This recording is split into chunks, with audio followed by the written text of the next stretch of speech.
welcome back to Elmiza Ministry YouTube channel. Untuk pembacaan kita hari ini, Account to Series Christ the Way. Untuk hari yang keberapa, Wen? 104. Yes, 104 di dalam Desire of Ages nomor 275 hingga 277. So, macam biasa sebelum kita mulakan pembacaan kita hari ini, mari kita berdoa. Ya Tuhan Allah Bapa kami yang bertata dalam kerjaan surga, terima kasih Tuhan sekali lagi yang memberikan kami peluang untuk membacakan firman Engkau, merenungkan firman Engkau yang terdapat di dalam buku ini Tuhan. Biarlah Engkau berikan kami kebijaksanaan surgawi untuk memahami segala sesuatu yang kami bacakan hari ini. Ampunkan dosa pelanggaran kami, sertai kami di sepanjang pembacaan kami. Semua ini saya serahkan dalam nama Tuhan Yesus Kristus yang telah menjadi juru selamat dan penebus kami. Amin.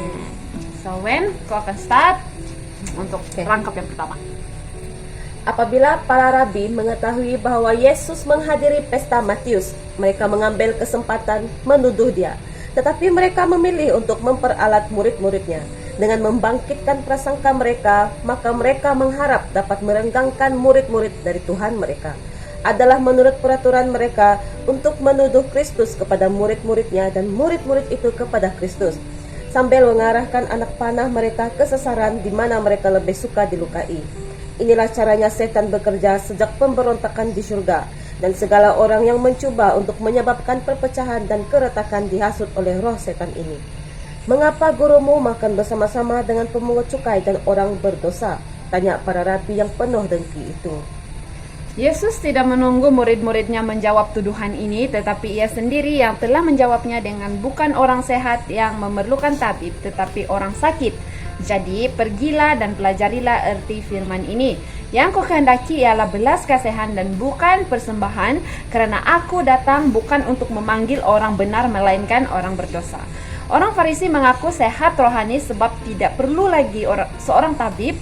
Di saat mereka menganggap pemungut cukai dan orang kafir sedang dibinasakan oleh penyakit rohani, bukankah ini pekerjaannya sebagai seorang tabib pergi kepada tiap-tiap golongan manusia yang memerlukan pertolongannya? Tetapi walaupun orang Farisi menganggap diri mereka begitu tinggi, sebenarnya mereka berada di dalam suatu keadaan yang lebih buruk daripada orang-orang yang mereka anggap hina itu. Pemungut cukai itu tidak menyombongkan diri dan merasa diri mereka sanggup, sehingga hati mereka lebih terbuka bagi kebenaran. Yesus berkata kepada rabi-rabi itu, "Pergilah dan pelajarilah arti firman ini. Yang kuhendaki ialah belas kasihan dan bukan persembahan." Dengan demikian ia menunjukkan bahwa tatkala mereka mengaku menafsirkan firman Allah, sebenarnya mereka tidak tahu sama sekali akan rohnya. Orang Farisi berdiam seketika lamanya, tetapi hanya menjadi lebih keras dalam permusuhan mereka. Sesudah itu mereka pergi mencari murid-murid Yohanes Pembaptis dan mencoba menghasut mereka untuk menentang juru selamat. Orang-orang Farisi tidak menerima pekerjaan perkabaran Yohanes Pembaptis. Mereka menunjuk dengan hina pada kehidupannya yang bertaraf, kebiasaannya yang sederhana, pakaiannya yang kasar, serta menyatakan bahwa ia adalah seorang yang fanatik. Oleh karena ia menempelek sifat mereka yang pura-pura itu, mereka menolak mereka menolak perkabarannya dan berusaha menghasut orang banyak untuk melawan Yohanes.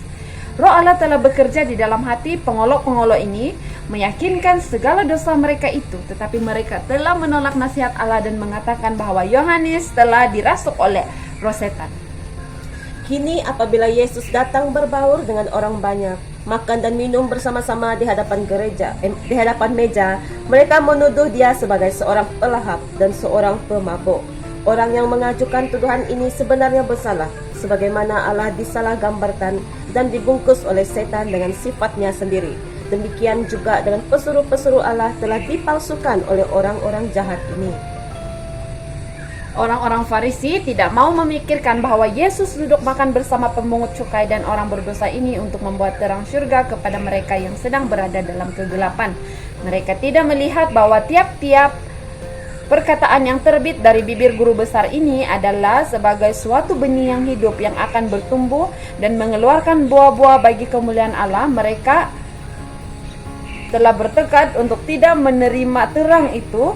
Dan walaupun mereka telah menentang pekerjaan Yohanes Pembaptis, mereka kini sedia untuk mengadakan persahabatan dengan murid-muridnya, sambil mengharap dapat bekerja sama dengan mereka itu untuk menentang Yesus. Maka mengatakan bahwa Yesus telah meniadakan tradisi-tradisi dahulu kala, dan mereka membandingkan kesucian dan kesetiaan Yohanes Pembaptis dengan sikap Yesus di dalam turut bersama dalam pesta pemungut cukai dan orang berdosa. Murid-murid Yohanes saat itu sedang berada dalam duka cita yang besar. Saat itu ialah sebelum kunjungan mereka kepada Yesus dengan menyampaikan berita mengenai Yohanes. Guru mereka yang sangat dikasihi ini meringkuk di dalam penjara, dan mereka sangat bersusah hati dengan hal ini. Dan Yesus pun tidak berusaha untuk melepaskan Yohanes, dan juga seakan-akan merendahkan pengajarannya. Jikalau Yohanes telah diutus oleh Allah, mengapakah Yesus dan murid-muridnya memberikan pelajaran yang sangat berbeda?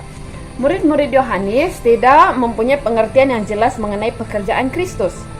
Mereka merasa bahwa ada alasan untuk tuduhan orang Farisi. Mereka mengikut banyak peraturan yang dikeluarkan oleh para rabi dan juga mengharap dibenarkan oleh perbuatan Taurat. Berpuasa dijalankan oleh orang Yahudi sebagai suatu perbuatan kebajikan, dan orang yang benar-benar beragama berpuasa 2 hari dalam setiap minggu. Orang-orang Farisi serta murid-murid Yesus sedang berpuasa bila mereka datang pada Yesus dengan pertanyaan, "Mengapa kami dan orang Farisi berpuasa, tetapi murid-muridmu tidak?" Dengan sangat lemah lembut Yesus menjawab mereka itu. Ia tidak mencoba mengoreksi pengertian mereka yang salah tentang berpuasa, tetapi ia hanya menjelaskan pada mereka itu mengenai pekerjaannya sendiri, dan ia mengemukakan hal ini dengan gambaran yang sama yang telah digunakan oleh Yohanes sendiri dalam kesaksiannya dari hal Yesus. Yohanes telah berkata, "Yang empunya mempelai perempuan ialah mempelai laki-laki, tetapi sahabat mempelai laki-laki yang berdiri dekat dia dan yang mendengarkannya sangat bersukacita mendengar suara mempelai laki-laki itu. Itulah sukacita, dan sekarang sukacitaku itu penuh." Yohanes 3 ayat 29. Murid-murid Yohanes tidak dapat melupakan perkataan guru mereka, dan sementara mereka mengemukakan ilustrasi ini, Yesus berkata, "Dapatkah sahabat-sahabat mempelai laki-laki berpuasa sedang mempelai itu bersama mereka?" Putra surga sedang berada di antara umatnya. Anugerah Allah yang terbesar telah diberikan kepada dunia. Kesukaan kepada orang miskin kerana Kristus telah datang untuk menjadikan mereka ahli waris kerajaannya. Kesukaan kepada orang kaya kerana ia akan mengajar mereka itu bagaimana mendapat kekayaan yang kekal. Kesukaan kepada yang kurang pintar kerana ia akan menjadikan mereka bijaksana kepada keselamatan. Kesukaan kepada yang terpelajar kerana ia akan membuka pada mereka rahsia yang lebih dalam daripada yang mereka pernah selami. Kebenaran yang telah tersembunyi sejak bumi ini dialaskan akan dibuka kepada manusia oleh pekerjaan juru selamat. Yohanes Pembaptis telah bersuka melihat juru selamat. Alangkah gembiranya bila seorang murid mendapat kesempatan berjalan-jalan dan berkata dengan Raja Surga, "Ini bukan saatnya bagi mereka untuk berduka dan berpuasa." Mereka patut membuka hati mereka untuk menerima terang kemuliaannya, agar mereka dapat memancarkan terang itu kepada mereka yang berada dalam kegelapan dan dalam bayang maut. Suatu gambaran yang terang yang diingatkan oleh perkataan Kristus, tetapi di seberangnya terletak suatu bayangan yang gelap, yang hanya dapat dilihat oleh matanya sendiri. Tetapi akan datang waktunya, kata Yesus, apabila mempelai itu diambil dari mereka, pada waktu itulah mereka akan berpuasa. Apabila mereka melihat Tuhan dikhianati dan disalibkan, murid-murid akan berduka dan berpuasa. Dalam perkataannya yang terakhir di ruangan atas, ia berkata, "Tinggal sesaat saja dan kamu tidak melihat aku, dan tinggal sesaat saja pula dan kamu akan melihat aku. Aku berkata kepadamu, sesungguhnya kamu akan menangis dan meratap, tetapi dunia akan bergembira. Kamu akan berduka cita, tetapi duka citamu akan berubah menjadi sukacita." Pada saat ia keluar dari dalam kubur, duka cita mereka akan berubah menjadi sukacita. Setelah ia naik, maka secara pribadi ia tidak bersama-sama dengan mereka itu lagi, tetapi melalui penghibur. Ia akan tetap bersama-sama dengan mereka dan tidak patut lagi mereka berduka cita. Hal inilah yang dikehendaki setan. Ia menghendaki mereka memberikan kepada dunia suatu kesan bahwa mereka telah ditipu dan dikecewakan, tetapi oleh percaya mereka harus memandang pada bait suci yang di dalam syurga di mana Yesus sedang bekerja bagi mereka itu.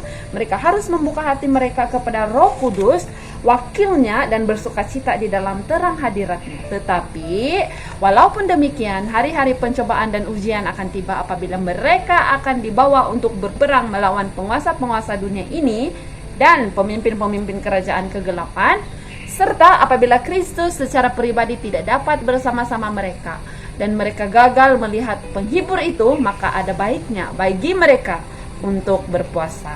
So, sampai di sini saja pembacaan kita hari ini. Kita akan sambung untuk hari yang ke-105.